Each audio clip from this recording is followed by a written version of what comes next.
As the strike action of the Nigerian Association of Resident Doctors continues, with the action sharply affecting healthcare delivery across the country, the Minister of State for Health has urged the striking doctors to suspend their action as the federal government has met most of their demands. It's a global issue. The minister, who was speaking at a news conference in Abuja, says the federal government has cleared about 60% of the backlog of arrears of the health workers.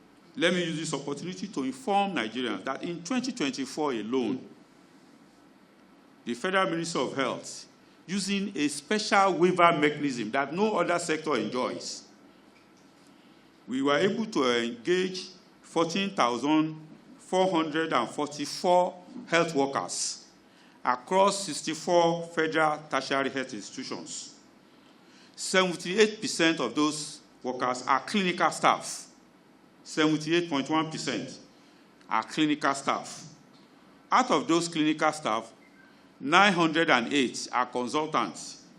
3,064, the second highest, are resident doctors. As of Thursday last week, the sum of 21.3 billion has been released for the settlement of these arrears. And this morning, when I checked with NARD members, at least 60% of them have gotten a lot of that. Yes, we're still remaining about 40%, and I think that we're going to follow up with the Accountant General and the Pay Office to ensure that the other 40% are promptly paid.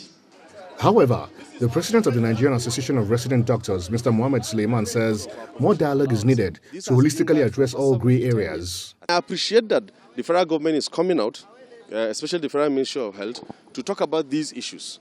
But it's important we take them to a finality. It's important we finalize them, we agree on them. It's important that concrete decisions are written on paper with actions, with timelines, so that it's something we can take back to NEC. NEC said 19 demands are minimum.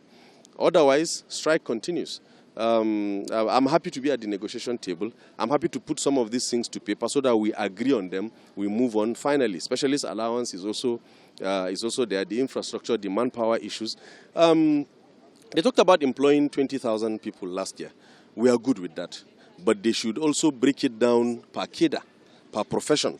And how many of them came to pick up appointments? How many of them are still in Nigeria working? So that these things are juxtaposed against the reality that 20 years ago or 10 years ago, we had 25,000 residents in Nigeria. Now we have barely about 11,000. It is hoped that government and the unions can address the issues on time to ensure doctors can resume to mitigate the difficulties experienced by Nigerians.